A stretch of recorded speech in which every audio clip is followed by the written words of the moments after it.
Here we are, Monday, September 30th, looking at the aftermath of the hurricane at the Meadow Glen Elementary School garden. Mulch has not gotten out of the beds at all. The tall plants here in the pollinator garden look just fine. Butterflies are still here. Giant amaranth, not a problem at all. White flowering butterfly ginger, still standing. Pretty much all of this looks just fine. Our cardinal vine looks a little, I don't know, maybe overwatered. That could be why it's turning yellow. But otherwise, everything looks great. Let's see the vegetable beds. All right. Everything looks pretty much the way we left it. A couple butterflies right there. The kohlrabi looks like it could use a little shade. The soil is slightly dry. Might need some water, but that's about it. Doesn't look like we lost any plants. And well, over here, the Mona's Orange Cosmos was on its way out even before this. The amaranth and celosia was about to go. Obviously, the storm took out our giant red amaranth plants, but again, they were on their way.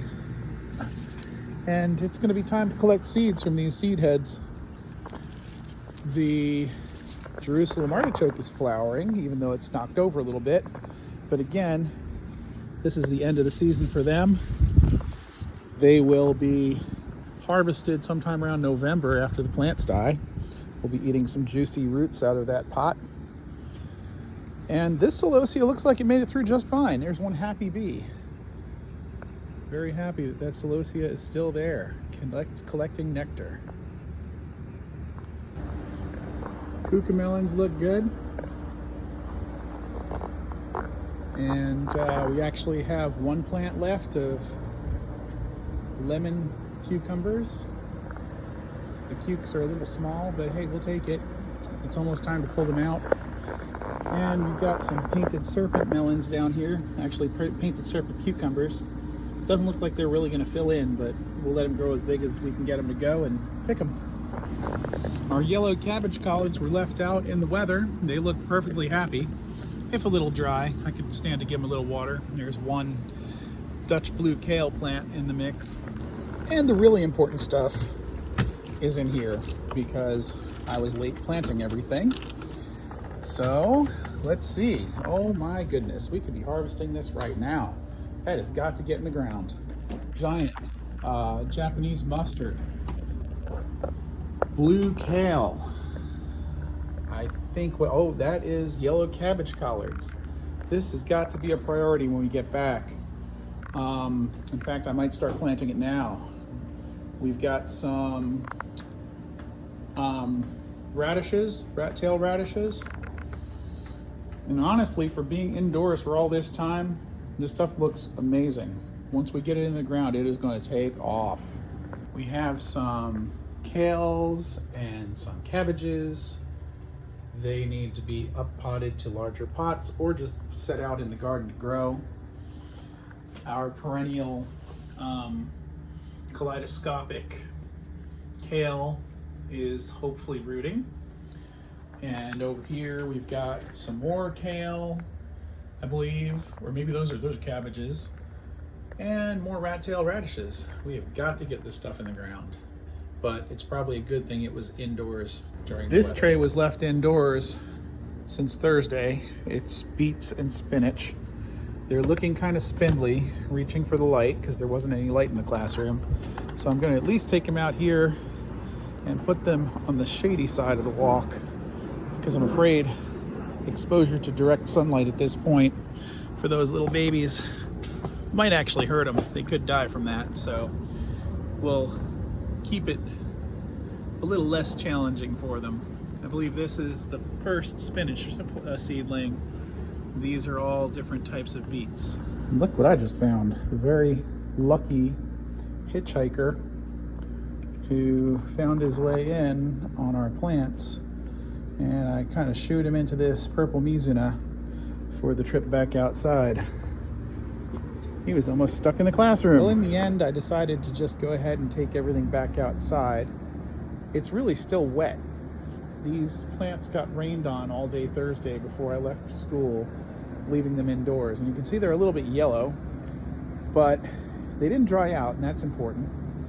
And for them to use all the water that's still in those trays, they need to be able to do photosynthesis.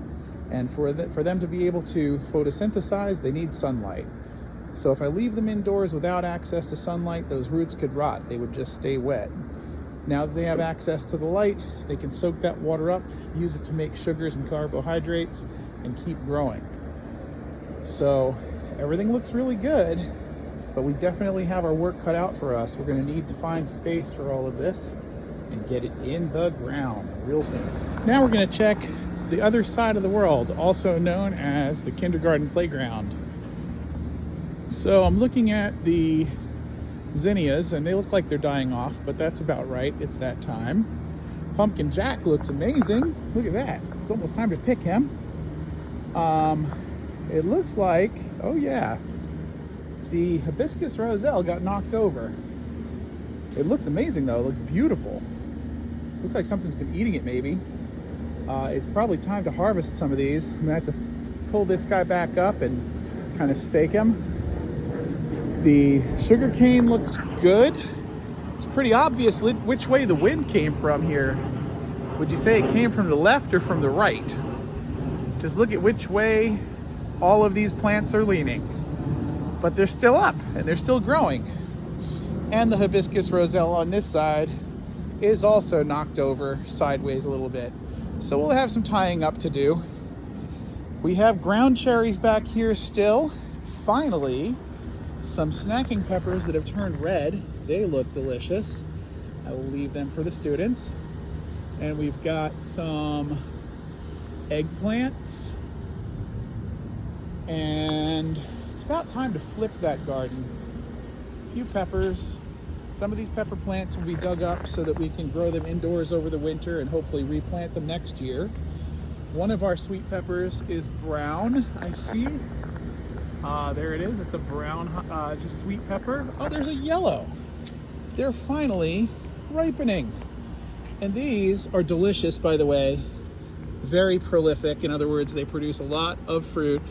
I planted these from seeds that I gathered from a bag of sweet peppers from Aldi. Crazy, right? But that's how it works. This pepper right here, this is our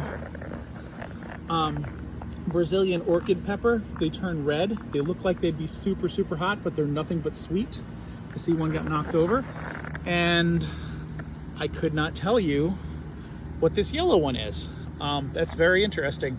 I didn't plant anything that should look like that. So my guess is that was probably supposed to be a Corno di Toro Jello. In other words, a yellow bullhorn pepper. But my guess is that it crossed with something else because it doesn't look quite right. It might be hot, it might not. It should be nothing but sweet. We'll try it and find out at our next garden club meeting.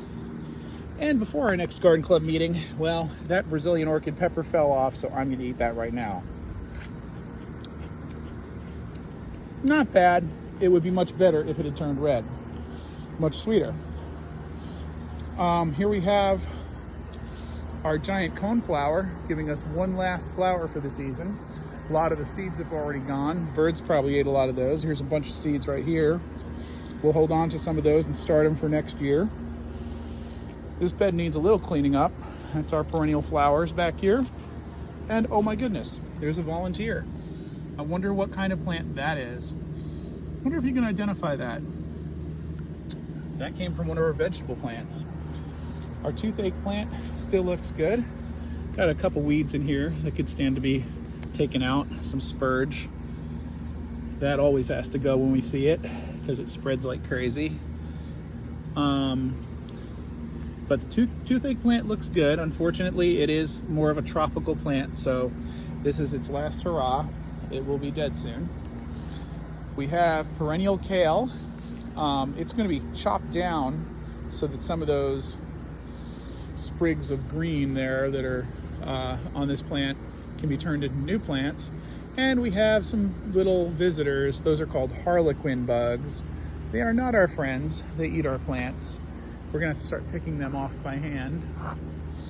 And then finally, way over here, these cool little kind of whitish purplish flowers, that is a marshmallow. So we use the root of this plant to make the flavoring for the marshmallow candy. And we also need to harvest the seeds on this. These little disc-shaped things are dried up places where the flowers were. And you can see, like this one down here, I just picked this one off. It's actually already falling apart and all those seeds are coming out of it. So we want to save these so we can plant more. I can give you some of these to grow at home.